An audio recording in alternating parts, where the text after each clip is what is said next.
ஓம் ஸ்ரீராம ராம ராமேதி ரமே ரமே மனோரமே சகசிரநாம தத்துல்யம் ஸ்ரீராம நாம வராணனே. உலகம் யாவையும் தாமுழா வாக்கலும் நிலைபெறுத்தலும் நீக்கலும் நீங்களா அழகிலா விளையாட்டுடையார் அவர் தலைவர் அன்னவர் சரண் நாங்களே.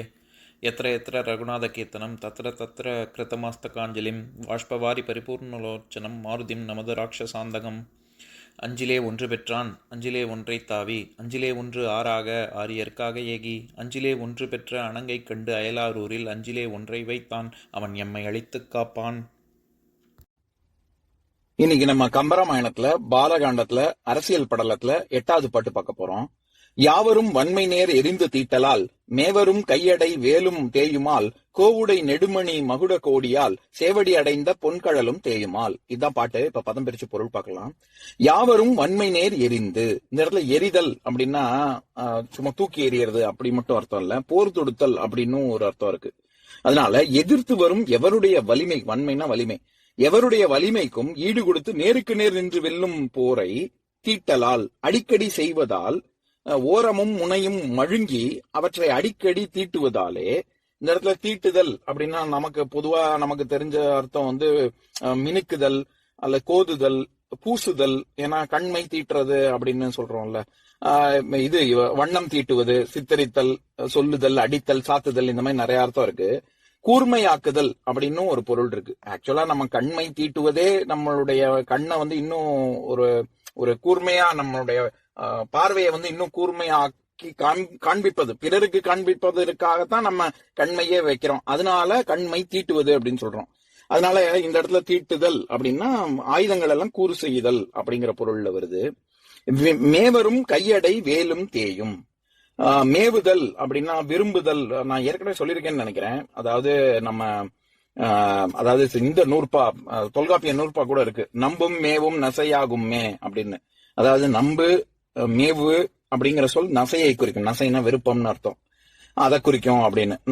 நம்ம கம்பராமாயணத்துல 101வது பாட்டுல அந்த மதில் சுவர் எப்பேற்பட்டதுன்னு வர்ணிக்கிற இடத்துல சொல்லியிருப்பேன். அதாவது இந்த பாட்டை படிக்கிறேன் கேளுங்க. மேவரும் உணர்வு முடிவு இல்லாமையினால் வேதமும் ஒக்கும் விண்புகளால் தேவரும் ஒக்கும் முனிவரும் ஒக்கும் தென்பொறி அடக்கிய செயலால் காவலின் கலையூர் கண்ணியை ஒக்கும் சூலத்தால் காளியை ஒக்கும் யாவையும் ஒக்கும் பெருமையால் எய்தற்கு அருமையால் ஈசனை ஒக்கும் அப்படிங்கிற பாட்டு பார்க்கும்போது மேவ அரும் உணர்வு முடிவு இல்லாமையினால் வேதமும் ஒக்கும் அப்படின்னு சொல்லியிருப்பாரு கம்பர். அந்த இடத்துல நம்ம என்ன பார்த்தோம்? நம்ம அடைதற்கரிய அறிவு, நமக்கு இருக்கிற அறிவு சிற்றறிவு தான். அதை என்னதான் நம்ம அப்படியே என்ன அறிவு நமக்கு கிடைச்சாலும், அதை எல்லாம் முழுமை பெற்றாலும் அது நம்ம வேதத்தை புரிஞ்சுக்கிறதுக்கு நமக்கு முடிவே இல்ல, முடிவை எல்லை காண முடியாது அப்படிங்கிற தன்மை கொண்டதனால் இது மதில் சுவர் வேதத்துக்கு சமம் அப்படின்னு சொல்ற இடத்துல மேவ அரும் உணர்வு அப்படின்னு சொல்ற இடத்துல அடைவதற்கு உரிய அறிவு எல்லாத்தையுமே நம்ம பெற்றோம்னா கூட அப்படின்னு அர்த்தம் பாக்குறோம்ல. அந்த மாதிரி அடைதல் அப்படின்னு ஒரு அர்த்தம், விரும்புதல் அப்படின்னு இன்னொரு அர்த்தம் இருக்கு. நிறைய அர்த்தம் இருக்கு, அதுல விரும்புதல் அப்படிங்கறதும் ஒரு அர்த்தம். இந்த இடத்துல அந்த அர்த்தத்துல தான் வருது. அதாவது மேவரும் விரும்புகின்ற கையடை, அதாவது கைவிடா படைகள். பொதுவா அந்த காலத்துல எல்லாம் 3 விதமாக படைகளை பிரிப்பாங்க. கைவிடு படை, கைவிடாப்படை, கைவிட்டும் விடா படை அப்படின்னு. அப்படின்னா என்னன்னா, நம்ம ஆயுதங்கள் நம்ம கையை விட்டு வீசி எரிஞ்சிடறோம், கையை விட்டு போயிடுது இல்ல. அப்படி இருக்கக்கூடிய படைனா ஆயுதம்னு அர்த்தம். கைவிடு படை அப்படின்னா எய்யும் படை, எரிபடை அப்படின்னு 2 விதமா இருக்கு. நம்ம எய்வது, குறிபாத்து அடிக்கிறது, அம்பு, சன்னகம், கவண்டைனா கவட்டை, கேட்டப்புல்ட்டு சொல்றோம்ல அது.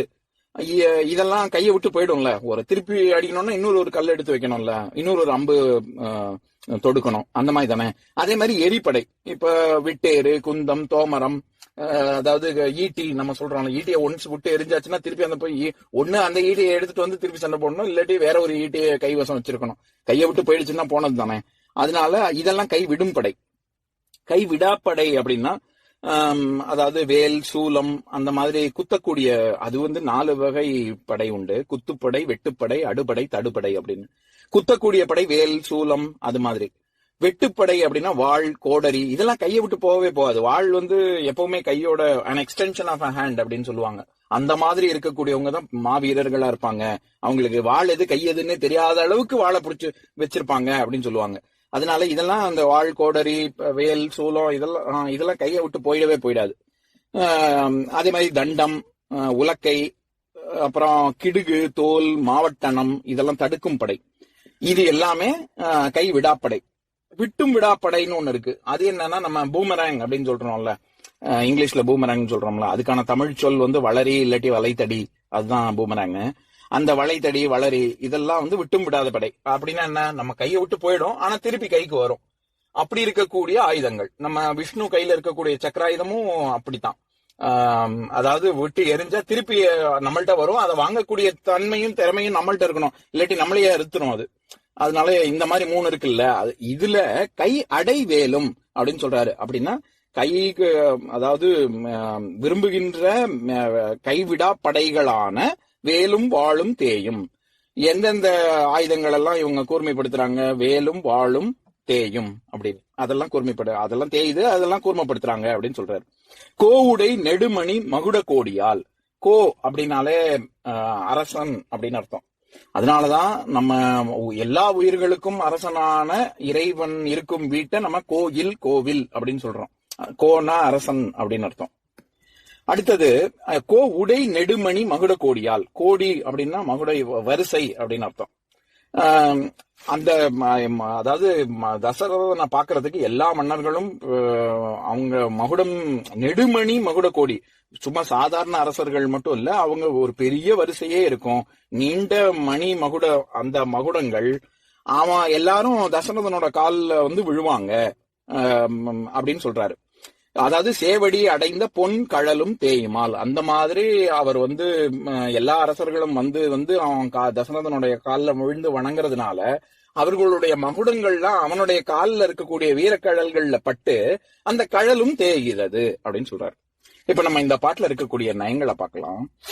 2 விஷயம். ஒண்ணு, தசரத மன்னனுடைய போராற்றலை பத்தி சொல்றாரு. ஏன்னா கூர்மை ரொம்ப அடிக்கடி தேயுது, பகைவர்களோட சண்டை போட்டு வேல், வாழ் இதெல்லாம் தேஞ்சு அது மறுபடியும் கூர்மைப்படுத்த வேண்டியது இருக்கு, தீட்ட வேண்டியது இருக்கு அப்படின்னு சொல்றதன் மூலம் தசரதனுடைய போராற்றலை விளக்குறாரு. அடுத்தது, மன்னர்கள் பலரும் பணிந்து இவனுக்கு பெருமை சேர்க்கும் விதமாக கடல், வீரக்கடலே தேயற அளவுக்கு மகுடங்கள்லாம் இவன் காலில் படுது அப்படின்னா அங்க அவனுடைய பெருமையை சொல்றாரு. இந்த மாதிரி 2 விஷயம் சொல்றாரு. இதையே நம்ம 2 விதமா புரிஞ்சுக்கலாம். அதாவது கூர்மை, அடிக்கடி போர் செஞ்சு அவன் எவ்வளவு பேர் மாவீரன்னா திக்கெட்டையும் அவன் ஆட்சி செய்வதற்காக போர் தொடுத்து வேலையும் வாளையும் தீட்டுறான் அப்படின்னு ஒரு பொருள். இன்னொன்னு, பகைவர்களே இல்லாததுனால அடிக்கடி அவனுடைய ஆயுதங்கள்லாம் துருப்பிடிக்குது, அதனால தீட்டப்படுது அப்படின்னு அர்த்தம் பண்ணிக்கலாம். இந்த மாதிரி 2 விதமா சொல்லலாம். அதே மாதிரி சேவடி அடைந்த பொன் கழல் அப்படின்னு சொல்றோம்ல, அதுல சே அப்படின்னா சிவந்த அப்படிங்கிற பொருள். அதாவது கந்தரந்தாதியில 11வது பாட்டு, அதுல எப்பேற்பட்ட, அதாவது என்னுடைய பிறவி துன்பத்தை நீக்கணும் நீதான் அப்படின்னு முருகன்ட்ட வேண்டுற இடத்துல அந்த பாட்டை படிக்கிறேன், கேளுங்க. திக்கோடு படி புடை சூத தெரி படபத்தி கத்து இக்கோடு உகள தட கடல் தடி சேப்படை சத்தி கத்திக்கோடு துரைத்திரத்து அற்ற குரசத்திக்கு அத்திக்கோடு பறித்துக்கோடு ஆதிசிறை பிறப்பே அப்படின்னு சொல்லியிருப்பாரு. அந்த இடத்துல எப்பேற்பட்ட சேப்படை சக்தி அப்படின்னா படபத்தி கத்து இக்கோடு, அதாவது 1000 தலைகள் கொண்ட இது பாம்பின் தலையில் உள்ள அங்க இருக்கக்கூடிய சங்கு, கோடுனா சங்குன்னு ஒரு அர்த்தம் இருக்கு, அதெல்லாம் அப்படியே அதிரக்கூடிய அளவுக்கு சிவந்த வேலாயுதத்தை ஆயுதமாக கொண்ட முருகனே அப்படின்னு சொல்ற இடத்துல சேப்படை சக்தி அப்படிம்பாரு.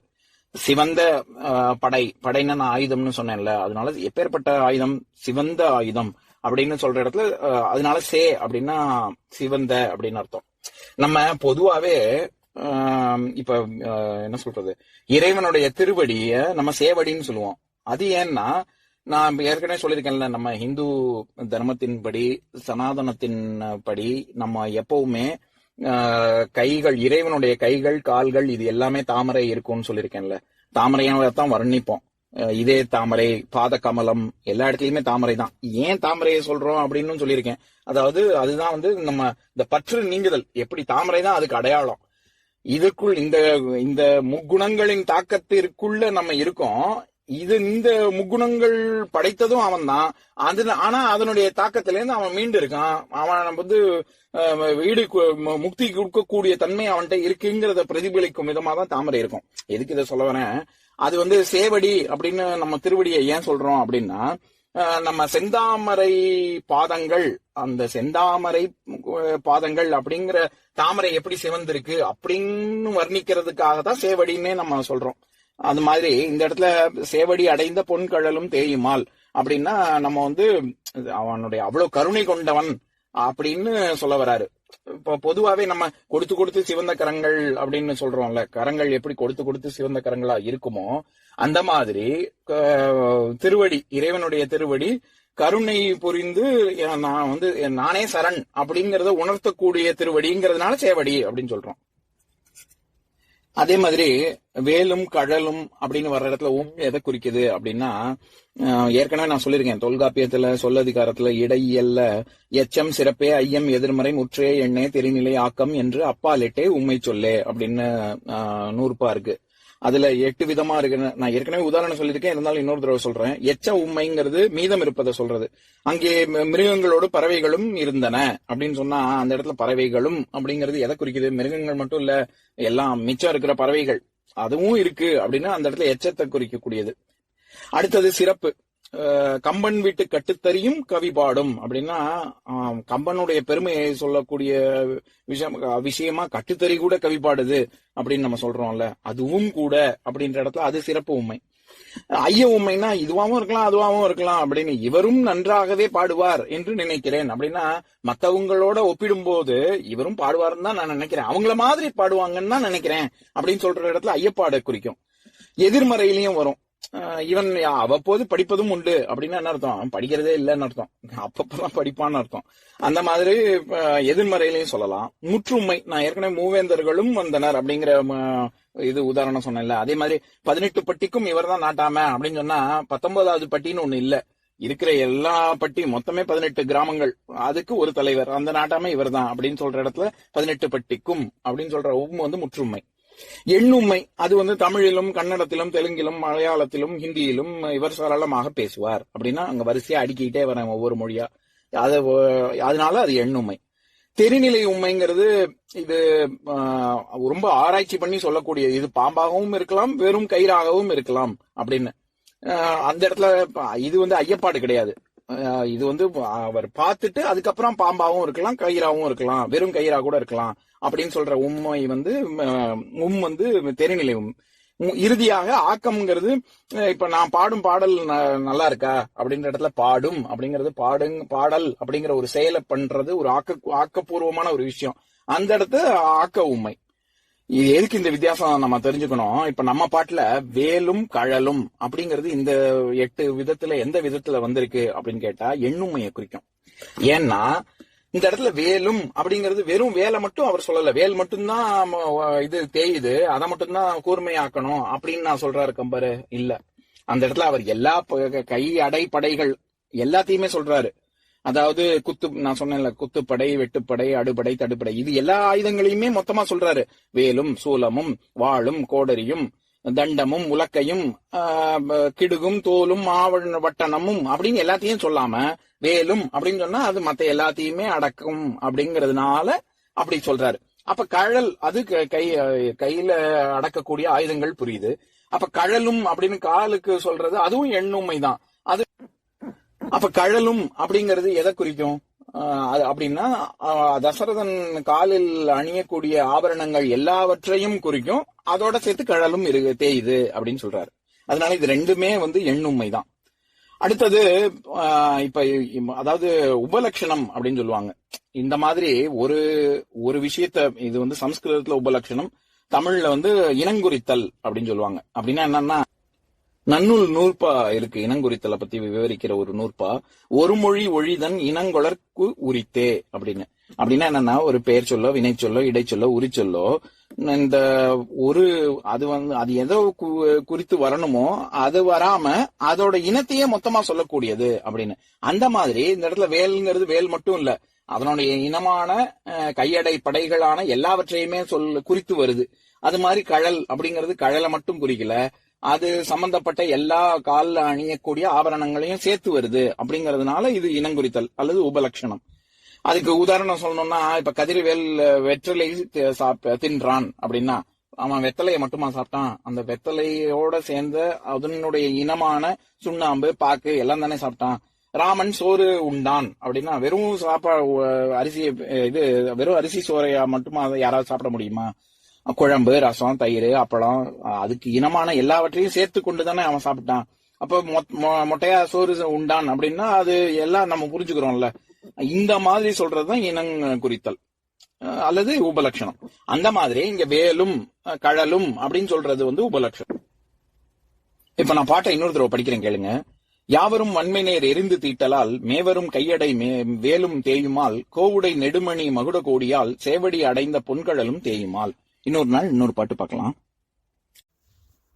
ஓம் சாந்தாகாரம் புஜகசயனம் பத்மநாபம் சுரேஷம் விஸ்வாதாரம் ககனசத்ரசம் மேகவர்ணம் சுபாங்கம் லக்ஷ்மீகாந்தம் கமலநயனம் யோகி ஹிருத்யானகம்யம் வந்தே விஷ்ணும் பவபயஹரம் சர்வலோகைகநாதம்.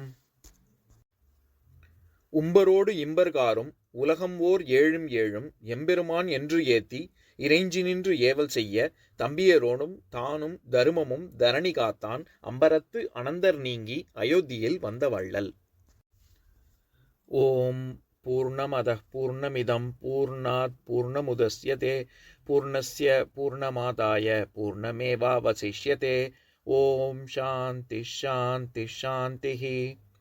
ஓம் சர்வேஷாம் ஸ்வஸ்திர்பவது சர்வேஷாம் சாந்திர்பவது சர்வேஷாம் பூர்ணம் பவது சர்வேஷாம் மங்களம் பவது.